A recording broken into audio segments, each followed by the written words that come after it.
Hello, I'm Mary Walsh. Hard Light by Michael Crummey, a great Canadian book. Let me just read you something from the very beginning of Hard Light. Rust. The boy watches his father's hands, the faint blue lines of veins riveted across the backs, the knuckles like tiny furrowed hills on a plain, a moon rising at the tip of each finger, distance, other worlds. They have a history the boy knows nothing of, another life they have left behind, twine knitted to mend the traps, the bodies of codfish opened with a blade, the red tangle of life pulled from their bellies, motion and rhythms repeated to the point of thoughtlessness. Map of a gone world, etched into the unconscious life of his hands by daily necessities, the habits of generations. That's the beginning of Hard Light. And Hard Light, basically, I think that you can find it under poetry in your bookstore, but it isn't really poetry, it's really short pieces. I guess they are poems in a way, but it's all about the life that Michael Crummey's father and Michael Crummey's father's father lived in this bay, in Conception Bay, when they prosecuted the fishery on the Labrador. My mother is from here, and Michael Crummey's crowd is from Harbour Grace, and it's in the same bay, Conception Bay. And here they prosecuted the Labrador fishery because the fishery in Conception Bay failed, I don't know, somewhere around the turn of the 18th century, I guess, and they started to go in boats, much like that one there, carrying their small boats with them. They'd go down to the south coast of Labrador.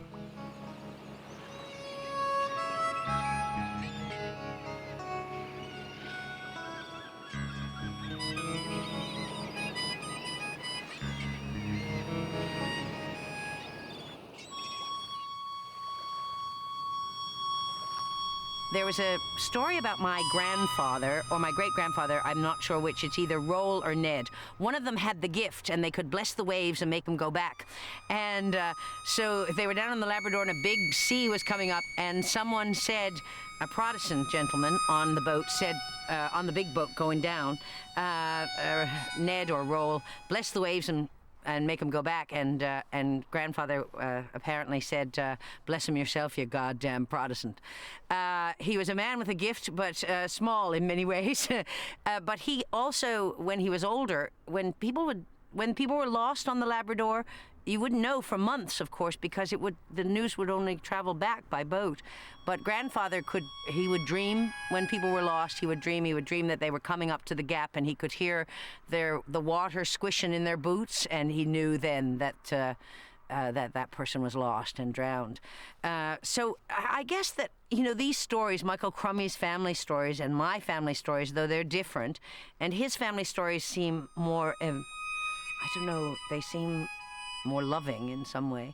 Our crowd seemed to be harder in a way, but his crowd hard too. And but they really touch me in some way that is, I don't know. I guess it isn't only that we're the same or that we're from the same place. It is that I believe that Michael Crummey has that gift. In the same way that James Joyce, you don't have to be Irish to feel the poetry of Snow was general all over Ireland, falling on the living and the dead. Whenever I hear that piece of the dead, whenever I read it, I just burst into tears. And I feel the same about Michael Crummey's work. There is some emotive strength there that you don't have to have somebody who worked down on the Labrador. You don't have to know anything about it. One of the things that I admire most about Michael Crummey as a writer is this sense that he hasn't abandoned his magical gift for storytelling. He has an unbelievable mythical quality to in recreating these people and these places that somehow that are so foreign to us, but create an intimacy with the reader that I don't think many writers in Canada are capable of doing. Hard Light is in a lot of ways about voice. We start off with the voice of Michael Crummey's father telling his stories. Then we get voices of grandmother and other female relatives, and even some anonymous voices. He's included the voice of a sailor who had traveled the world in the 19th century. And we also get blended in his own voice. What the effect of this is that we get a sense of partly the individuality of each voice, but also the sense of all of these voices coming together as a community and the absolute necessity of doing so in such a remote place as Newfoundland.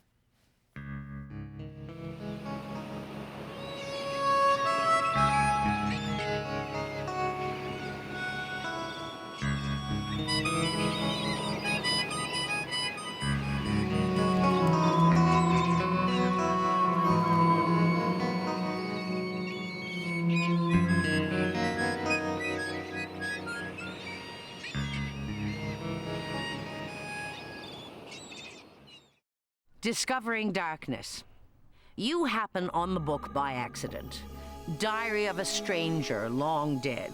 Leaf through the pages, the photographs, you buy it on a whim. At home, you leave it on the coffee table and sit watching television, the face on the cover staring sternly at the ceiling. Your grandmother comes into the room and sits beside you. She picks up the journal and looks at it for a moment. You've never seen her hold a book in her hands before. She says, "I knew him," turning the book so you can see the man's face, the leather hat sitting crookedly on his head. When she was a girl in Twillingate, she worked at the grocery store where that old man bought his butter and flour, retired from the sea by then, his children grown and gone, living alone with his wife. The book connected to you suddenly. The life recorded there, a part of the world you claim as your own. The man's face, a part of the darkness you come from. And when you begin reading it, it is partly your own story you find there. You know, I would never have read this piece. It didn't strike me. But now as I read it, I see that that's the exact experience that I had with Hard Light. I had that experience of finding, when I began reading it, I began seeing that it was my own story that I found there, that it was a part of the darkness that I'd come from. So it was quite amazing. Sorry, I find myself at a loss for words, which is a terrible thing to be when you're on television talking, isn't it? To be at a loss for words. But then sometimes that's what Michael Crummey does to me. He leaves me at a loss for words because I find myself so moved. And I wasn't particularly, like, emotionally shattered by this piece, but I thought, oh yes, this is what happened to me. This is exactly what happened to me when I picked up this book. When I looked at the pictures in here, when I read the stories, when I looked at the word pictures in here, I thought, this is a book about my life. This book is a book about my life. And I discovered part of my own story recorded here. It's exactly what happened to me. Here's a story I particularly liked, and it won't mean a lot to people who grew up with central heating, but for any of the thousands and thousands of us across this vast country who grew up without central heating, it may be of interest. Infrared, it's called. A picture that was never taken, infrared photograph of the square wooden house in Western Bay, a record of heat and its loss. Most of the building sits in darkness, a shallow haze of escaping energy, pink above the shingles, deeper and more insistent where the chimney rises into the night air. Downstairs, the kitchen is a ball of flame, the drafty windows spilling fire. The wood stove at the center as dark as a heart, stoked full with junks of spruce and throwing heat like a small sun. The family sits as far back as the kitchen walls allow, shirt sleeves rolled to the elbows, sweat on their brows, the temperature pushing 85 degrees. In the next room, behind the closed kitchen door, a film of ice forms on water left sitting in a cup. Steam rises from the head of the woman who walks in from the kitchen to retrieve it, and in the photograph, her neat bun of hair is haloed by a shaggy orange glow. Later, the outline of sleepers under blankets in the upstairs bedrooms, mapped by a dull cocoon of warmth. A bright circle lying at their feet, beach rocks heated in the oven and carried to bed in knitted woolen covers. The outrageous autumn red pulse fading as the house moves deeper into night, the incandescent warmth of it slowly guttering out into darkness.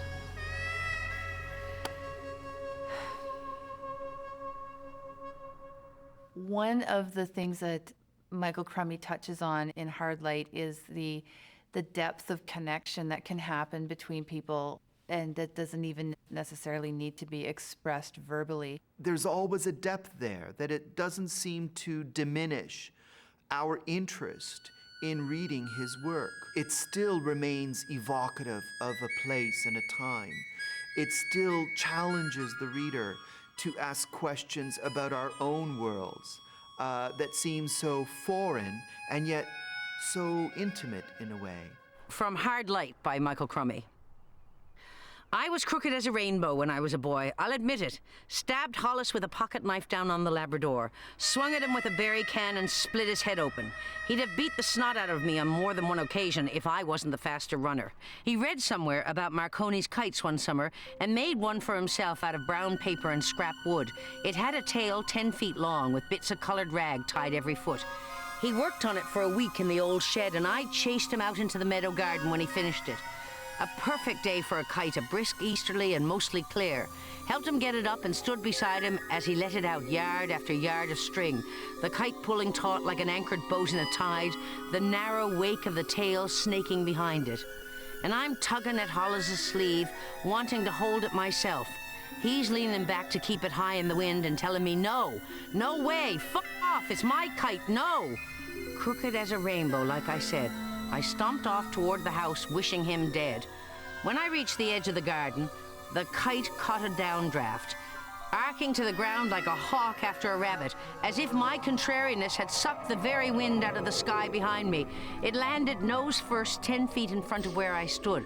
Hollis was running in my direction, yelling something I couldn't hear over the sound of the wind, and I wouldn't have listened anyway. So angry by then, I wanted to do something unforgivable. Put both my feet through the kite where it lay, and then I ran like hell. Now he's gone. I wish he'd caught up to me that day. Maybe he would have given me something to remember him by. The mark of his hand on my body somewhere. The thin line of a scar I could hold him with a while longer, before the sky carried him off for good. Two pieces in Hard Light that are connected are Cane and Kite. Kite is told in the voice of Michael Crummey's father, and it's about how he had stabbed his brother. The later story, Cane, tells that story in Michael Crummey's voice, in the son's voice, and it's a poem.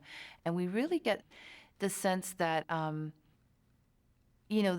how intense the relationship between brothers is, how it can be violent and how deeply loving it can be. And the end of the first piece, Kite, really hits you. It has this moment of how he wished that his brother had stabbed him back, so he'd have a scar to carry with him, a reminder of his brother.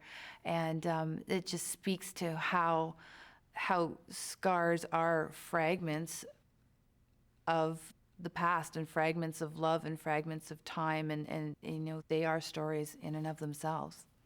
Cane, Breens Island, 1941. My father stabbed his brother with a white-handled pocket knife when they were boys and working on the Labrador. He can't recall what caused the incident, but he remembers the rage catching like an anchor in his chest, and the look on his brother's face when the knife hooked his leg, bug-eyed as a cod jigged into a dory. 50 years later, Hollis is dead, and the memory of the afternoon, my father wanted it that way, has an edge he never expected. The details are unchanged. A dark spatter of blood on his fist, the 3-inch blade in the leg coming out clean. But it's his brother he identifies with now, the boy with the knife so far behind him that he can only marvel at the darkness and how quickly it swamped him, his face caught on the same hooked fish look of incomprehension when he reaches the part about lunging for the thigh and stabbing, as if someone he thought he could trust had turned on him, as if he had been the one with his back to the knife when the blade struck home. Yeah. It's funny about those old angers and how you can't remember them, and how I just love the way that that his father now is the boy at the end of the knife, not the boy wielding the knife. That's who he feels with. That's what he feels now, is the pain of Hollis as opposed to the rage that he felt. I don't know why I find that so emotional, and I guess it's just I just don't know. I can't I can't tell you. I feel like one of those people on American TV. And the camera's coming in close, and it's incomprehensible to me. It's just that this seems... I can't explain it. It just is a very emotional book. I'm going to read this to myself. Go away now. I can't read you anymore. Of course, there's always the sad tale of the poor Newfoundland fisherman, and it's quite true. But my mother tells a very different story of going to the Labrador, cooking for her father, cooking for other men in the community. She said it was the best time she ever had in her whole life. There was a program on the CBC once about the Labrador, and she was just glued to it. And, she named off Push Through and Split Knife and Grady, and she talked about the whaling factory in Grady and how they'd have dances there on Friday nights and how the smell was enough to kill you. But the good times she had, they lived in sod houses when they weren't out on the boat, and they dried the fish, they caught the fish, then they split the fish, and then they dried it. And here's a piece by Michael Crummey called Making the Fish. Once you'd got the catch pitched up on the stage head, you got down to making the fish. Assembly line, cutting table, blades of the knives pared almost to nothing by the sharpening stone. Woolen gloves soaked in fish guts, the water running red out of them when you make a fist, the cod passing through your hands like knots in an unbroken string as long as the sea is wide. Cutthroat, which is something you do to the fish, but it's also the name of that place where her mom was. Get your fingers into the gills of a cod and lift it to the table, 15, 20 pounds, some of them, and the ache in your arm after 3 hours like the chill in a church hall on a February morning. 2 motions with the knife, across the throat, below the gills, and along the bare length of the belly, like a Catholic crossing himself before a meal. Push the fish along the table, the left hand of the man beside you reaching for it. He doesn't even turn his head in your direction. Get your fingers in the gills of a cod and lift it to the table. Header. The open body, the knife in your right hand, the head taken off clean as if you were castrating a young bull. The liver scalloped from the chest and pushed into the oil barrel, left there to ferment like fruit going bad. The tangle of guts lifted clear, the cod flesh pulled from beneath, a body freed from a messy accident. Organs and offal dropped through a hole in the cutting table to the salt water beneath the stage. The gulls screaming outside, fighting over blood. What it made. You could expect $2 a kental for your trouble. A good season for a crew was 400 kentals. Anything more was an act of God. The skipper took half a voyage, out of which he paid the girl her summer's wage and squared up with the merchant for supplies taken on credit in the spring. The rest was split 3 ways, $130 for 4 months of work. It could cut the heart out of a man to think too much about what he was working for. So that would have been my dad, I guess, arriving on the merchant's boat, the Imogene. He'd be working for Borings, and he would have arrived to pick up the fish in September, and I suppose that would be my mother, the girl who had paid her summer's wage, whatever that summer's wage was, and happy to get it, I have to say. There's the question of whether Michael Crummey is writing pure autobiography here or if it's fiction, and is it on a fine line here? What's happening? He is inserting photographs and letters and actual documents into the text. He is using personal stories, but he's embellishing freely, and he's making it his own. And I don't think that's really any different than what we do when we retell a family story. It comes through us orally and it becomes our own. And I think that's the truth of what he's trying to do, or what he is doing with this book, Hard Light. He's facing head on the hard lives that his characters and the people in his family faced. He's also showing us their resilience and their spirit and their wit. It's not categorizable, really. It just is, this is the story, and this is his contribution to the story as it came through him. There's a beautiful piece in here that I just want to read. I don't know, I find that I like it more the more I read it.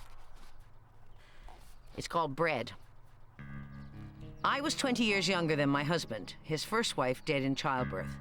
I agreed to marry him because he was a good fisherman, because he had his own house, and he was willing to take in my mother and father when the time came. It was a practical decision, and he wasn't expecting more than that. 2 people should never say the word love before they've eaten a sack of flour together, he told me. The night we married, I hiked my nightdress around my thighs and shut my eyes so tight I saw stars. Afterwards, I went outside and I was sick, throwing up over the fence. He came out the door behind me, put his hand to the small of my back. "It happens your first time," he said. "It'll get better." I got pregnant right away, and then he left for the Labrador. I dug the garden, watched my belly swell like a seed in water, baked bread, bottled bake apples for the winter store, cut the meadow grass for hay. After a month alone, I even started to miss him a little. The baby came early, a few weeks after my husband arrived home in September. We had the minister up to the house for the baptism the next day. Angus MacLean, we named him, and we buried him in the graveyard in the burnt woods a week later. I remember he started crying at the table the morning of the funeral, and I held his face against my belly until he stopped, his head in my hands about the size of the child before it was born. I don't know why sharing a grief will make you love someone. I was pregnant again by November. I baked a loaf of bread and I brought it to the table, still steaming from the oven. Set it on his plate whole and stood there looking at him. "That's the last of that bag of flour," I told him. And he smiled at me and didn't say anything for a minute. "I'll pick up another tomorrow," he said finally. And that's how we left it for a while.